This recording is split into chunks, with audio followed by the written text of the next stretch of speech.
Salute, Coach Flemming here, aka Flemming the Process Larsen. This is a brand new series about hybrid boxing. Now on this channel I also teach 52 blocks. 52 blocks has a lot in common with boxing. Everything you learn in boxing you can use in 52 blocks. Everything you use in 52 blocks you cannot use in boxing. Boxing is a sport and it has rules and regulations. Now, I chose the name hybrid boxing because I believe in order to become a true pugilist, you have to understand the complete system of boxing. And it starts out with the basics, making sure you have a strong fundament so you can build on your boxing. You have to learn everything from the ground up. You can choose a style of boxing. You can choose to stick and move from the outside, being a ring general, traditional boxing.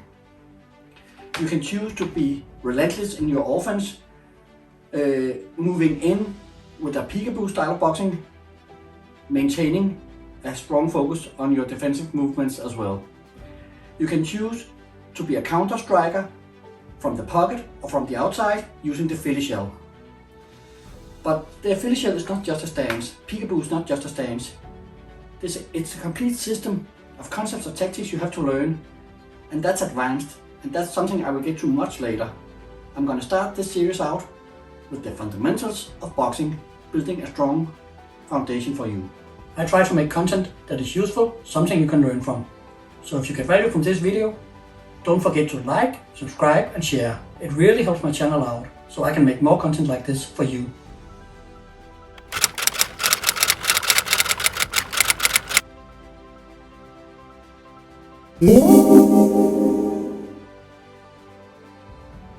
Okay, I'm back.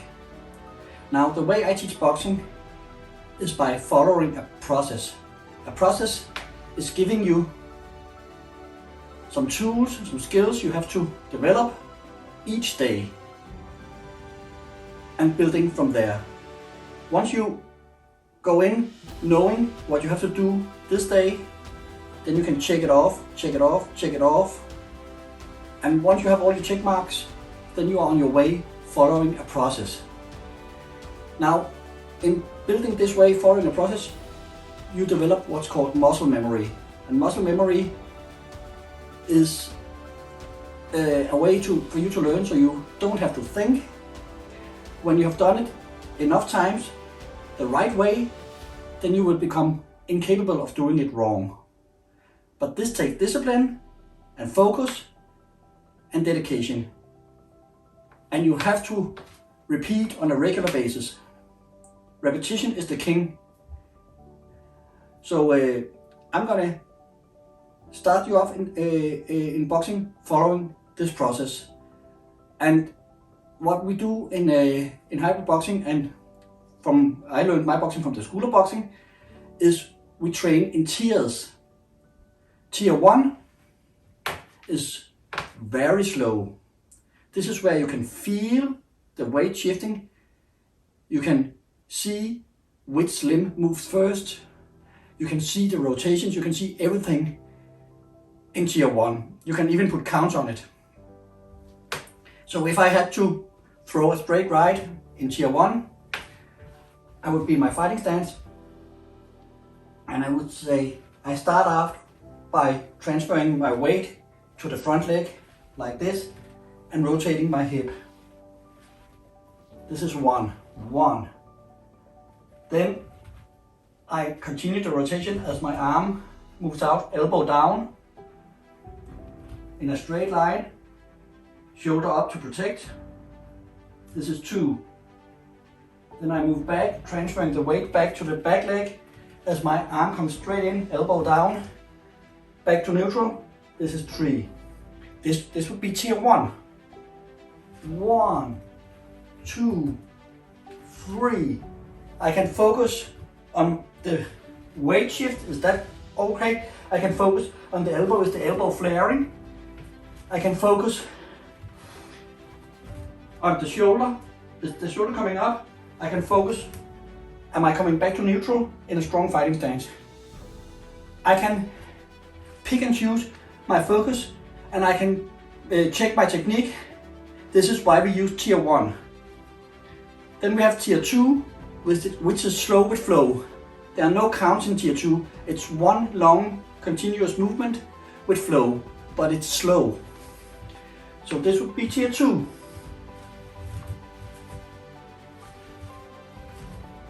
And then you have to check yourself, was everything correct? For example, if I was doing this, oh, my hand dropped. I didn't return to neutral in a strong fighting stance. I caught myself dropping my hands as I retracted. So I have to go back to tier 1 and say, yes. Now I can move to tier 2. Yes. This way I can move up a tier or down a tier with no problem. I can check myself. Tier 3 is what we call hot sauce, and this is good for skill drills and for demonstrations because you put speed and power into the technique. Like this. Tier 4 is fight mode. And when you are in fight mode, there can be no doubt about the execution, no doubt about the timing, no doubt about when and how to use the technique. That's when you use it in sparring with a resistant opponent or in an actual fight. And you have to focus on keeping everything sharp. So you execute offline, you come back, you execute, you pivot, you step off, you do everything so you ensure that you can deliver your technique and not get hit back. Make them miss, make them pay. Or make them pay and then make them miss. You have to be able to flow and adapt. That's fight mode. Okay, that's fighting in tiers, training in tiers. Next thing we're gonna do after we know how to execute the skills is we're gonna learn some skills. And we can learn skills as individual skills or in skill sets. An individual skill is one part of a skill set. A skill set could be footwork, everything footwork, that's a skill set. Everything in punch logistics, that's a skill set. Everything in blocking, that's a skill set. Everything in defensive movements, that's a skill set. But you can take an individual skill from a skill set. If you take footwork, you can say, I'm gonna focus on the skill of stepping, moving forward, planting my weight, moving up with a light rear foot. Moving backwards, planting my leg, moving backwards with a light front foot. That's stepping. You can also do pivoting, rotating, swinging your hip like this, rotating, swinging your hip like this. That's a skill. You can focus on the skill of stepping or the skill of pivoting. Or you can do step pivot. That's when you're transferring into a skill set. You're combining two skills into a skill set. You can do the same with striking. You can do a jab, a cross, a hook. That's the skill set of punch logistics. But you can also train them individually, just training your jab. Boom, boom. Training your cross. Boom, boom. Training your hook. Boom, boom. That's individual skills. So you can train your skills individually, or you can combine them into skill sets. And once you get more advanced, you can move in, stepping and jabbing, pivoting off, throwing the right, moving back, throwing the hook. Then you're combining two skill sets, three skill sets actually. You're combining footwork, punch logistics, and defensive movements into a drill combining three skill sets. So that's when you get more advanced. Okay. Then you have to learn about concepts and tactics. Now concepts can be using skill sets such as footwork in a specific way to setting traps or obtaining another thing you want to obtain. Skill sets, concepts can be concepts such as timing, learning how to time your opponent. So you jab, and as the counter is coming, you slip to the right and intercept him with your own straight right. So now you timed your counter as he was moving forward.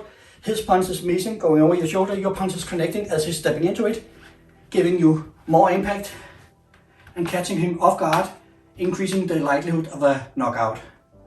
So concepts could be timing, concepts could be going for a specific objective within a skill set, such as setting traps with your footwork or something like that. Tactics could be, okay, I'm moving on the outside, but he keeps cutting me off and moving into me. So now I have to counter punch.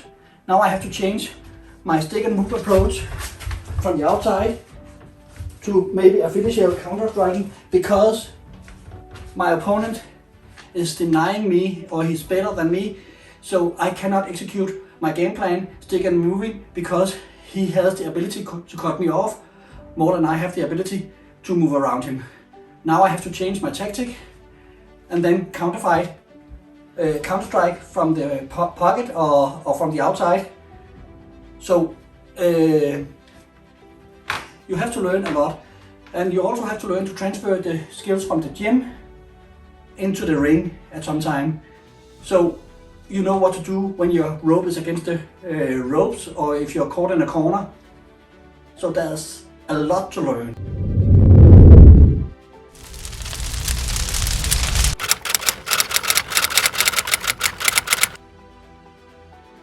Now, in this series, I'm going to start off by teaching you the foundation, the fundamentals. And the first thing I'm going to teach you in this video is the traditional boxing stance. And in the next video, I'm going to show you briefly the finisher stance. And in the next video after that, I'm going to show you briefly the peekaboo stance. I'm not going to show you the complete finisher system or the complete peekaboo system. I'm going to show you the stance and explain why the stance is used as it is. But today we're going to do the traditional boxing stance. Now my t-shirt, it says feet at 12 and 2.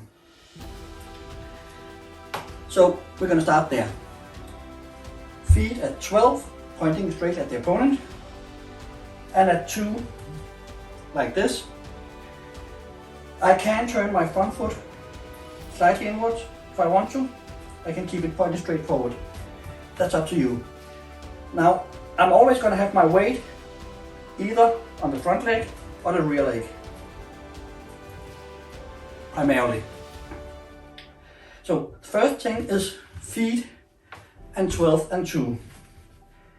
Next thing is elbows tight. And then you're going to have hands high. Then you're going to have your chin down. You're going to have your bent knees. And you're going to sit down in your stance with the hip. And you're going to be able to move and sway like this. Now, keeping the hands high is a problem for a lot of people because this takes discipline. Believe it or not, this is hard to do throughout the fight. Your hands are going to slide down. Your hands are going to disappear magically because it takes discipline. Now I found when I focus on keeping my hands high, I might have the tendency to move my elbows out, flaring like this, leaving the body open. So that didn't work for me. What I then found was if I really focused on keeping my elbows tight, like this, no room here, no space here, my elbows tight, like this and this, not like this, all tensed up but relaxed, but elbows in, then my body is protected. And when I raise my hands from this position, hey, my hands are high. I'm not going to raise them like this or like this. The only way they're going to come up is to protect the head like this. This is natural. So I focus, my elbows tight, my hands. If this is always closed, if there's a tactile feeling, I can feel this. This always confirms to me that my elbow is in the right place because I can feel this tactile feeling. And when I have this feeling, I know my hands are here. You can close them like this, or you can open them like this. The open hand will give you a bit more protection to the temple, higher on the head, and the closed hands will allow for a little bit quicker delivery of your offense. But of course you can do offense closing your hand on the way out, boom, like this. But always focus on returning to this tactile feeling. So you know your hand is here, you know your elbows are in. So feet at 12 and 2, elbows tight, automatically hands high, chin down, bend your knees, sit down in your stance, able to move.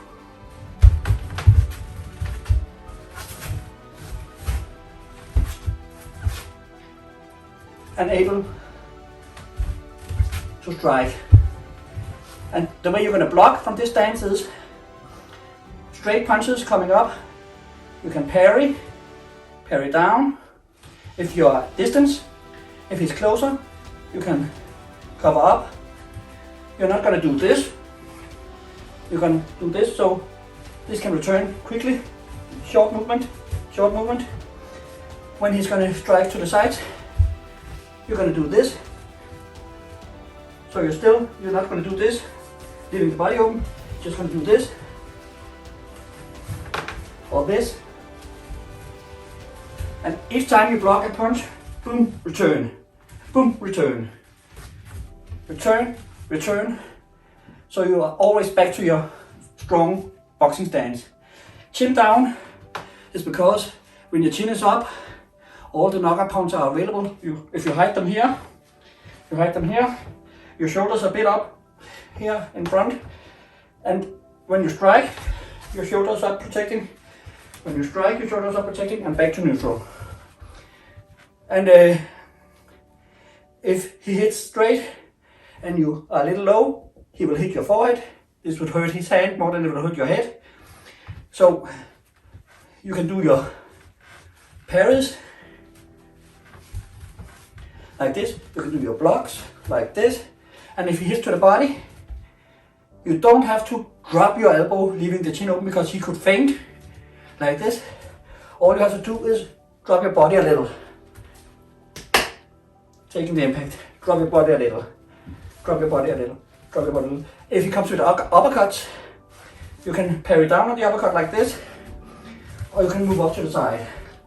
Straight punches to the body, you can block across like this. And notice every time you do a block, putting your weight over here, you're loading this side, so your counter is ready. When you do this block, you're putting your weight here, loading this side, your counter is ready. So that's your boxing stance. Offense is possible, defense is possible. You're protected at all times. And this is the golden rule in boxing: protect yourself at all times. So feet at 12 and 2. Elbows tight. This brings your hands into position automatically. Chin down. Take away the knockout point. Shoulders a little bit raised. Here. Bend in your knees. Sit down in your stance. Able to sway. Able to move.